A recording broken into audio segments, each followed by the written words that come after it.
minta hujan. Apa? Sholat istisqa di sini. Selain baginda Nabi melaksanakan sholat istisqa di sini, sholat minta hujan, juga baginda Nabi pernah melaksanakan sholat Aid di sini. Kan disunahkan untuk melaksanakan sholat istisqa itu, ya. Sholat istisqa itu disunahkan di tempat yang lapang, bukan di tempat yang tertutup. Nah, dulu di sini tempat lapangan kosong, nggak ada bangunan apa-apa. Ya, nggak ada bangunan apa-apa dulu. Jadi dulu pada saat baginda Nabi di Madinah ini kering, berkepanjangan, tidak ada hujan, sehingga pernah terjadi kemarau yang berkepanjangan, maka baginda Nabi mengumpulkan dan mengajak para sahabat untuk berkumpul di sini melaksanakan sholat istisqa, ya, sholat minta hujan. Setelah selesai melaksanakan sholat istisqa, baginda Nabi menyampaikan khutbahnya yang berkaitan dengan istisqa. Ya, menyampaikan khutbahnya di sini baginda Nabi pada saat itu, ibu sekalian, didengarkan oleh para sahabatnya. Ya, panas dengan terik matahari yang sangat kuat, panas sekali. Sehingga apa yang terjadi? Datanglah mukjizat Allah SWT berupa awan. Jadi saking panasnya dulu pada saat baginda Nabi menyampaikan khutbahnya di sini, banyak para sahabat Nabi itu nggak kuat panas, pulang ke rumahnya. Sehingga datanglah mukjizat Allah berupa awan di sini. Jadi setelah pada saat baginda Nabi menyampaikan khutbahnya, datanglah awan menaungi baginda Nabi bersama para sahabatnya. Yang pulang tadi datang lagi ke sini mendengarkan kembali, ya, khutbahnya baginda Nabi Muhammad SAW. Jadi dibangun masjid, dikasih nama Masjid Ghamamah, yang artinya awan, Terus juga di sini kadang dibuka, kadang enggak.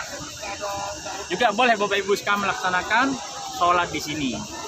Ya, boleh, nggak apa-apa. Misalnya mau sholat tahiyatul masjid, ya, mau sholat duha, ya. Tapi yang jelas di sini tidak diperuntukkan untuk meminta sesuatu.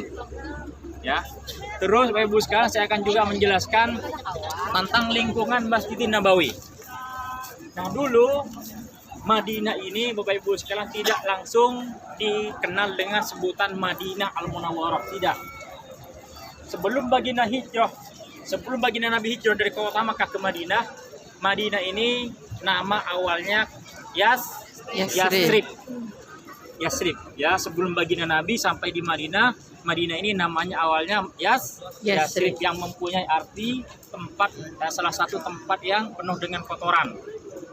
Ya, setelah baginda Nabi sampai ke Madinah ini berdakwah, mengajak penduduk kota Madinah untuk memeluk ajaran agama Islam. Meskipun banyak sedikit sekali yang ikut pada saat itu, tapi lama-kelamaan tambah banyak.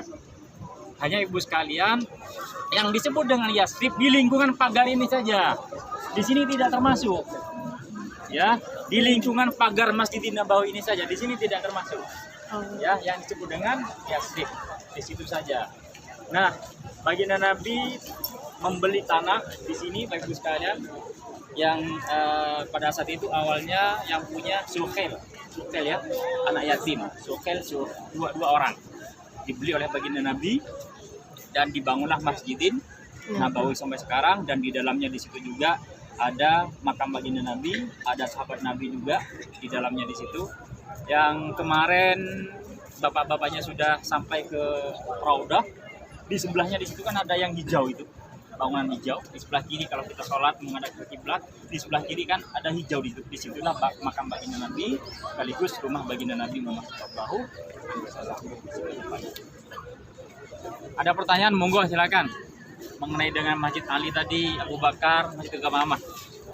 Ini masih dua sahabat Nabi yang saya sebutkan, Abu Bakar. Omar ada juga di sebelah bangunan ini. Di belakang bangunan ini Masjid Omar. Tapi kita nggak ke sana karena aksesnya jauh, motor jauh. Osman persis di pojokan masjid itu, hotel itu, persis di situ tempatnya. Jadi Abu Bakar, Omar, Osman, Ali, baru baginda Nabi Muhammad SAW. Jadi hidup di lingkungan yang berdekatan, yang sama di Madinah juga. Jadi bertetanggaan. Ya, monggo ada pertanyaan. Satu saya akan jelaskan lagi Bapak Ibu sekalian mengenai dengan Raudah. Ya, Raudah untuk bapak-bapaknya alhamdulillah sudah. Ya, kemarin misalnya mau ngulang lagi tawakalna Allah, silakan. Ya, ikut antrian gabung dengan orang. nggak usah bawa identitas biar tidak terlalu ketara ya. Terus untuk ibu-ibunya sampai saat ini Ziarah atau city tour di sekitaran kota Madinah, naik bis ya keliling. Berangkatnya jam 7 setelah selesai sarapan ya, kalau bisa pakai seragam ya kalau bisa. Kalau enggak, kalau misalnya masih misalnya kotor ya sebisa mungkin pakai ya. Ya terus kalung wajib dipakai. Kalung karena semalam sudah kejadian,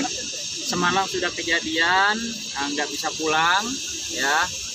Akhirnya ada yang telepon sama saya dan dijemput karena bukan saya jemput ya, keluar dengan pahala orang umroh dengan syarat wudhunya dari hotel. Jangan dengan sengaja batal wudhu dari hotel, berangkat ke Masjid Kuba, sholat di sana. Kalau sengaja nggak dapat apa-apa. Kalau sengaja batal wudhu maksudnya. Ya pastikan besok juga saya akan ingatkan kepada Bapak Ibu sekalian supaya kita mendapatkan pahala sesuai yang dijanjikan oleh baginda Nabi Muhammad SAW. Ya.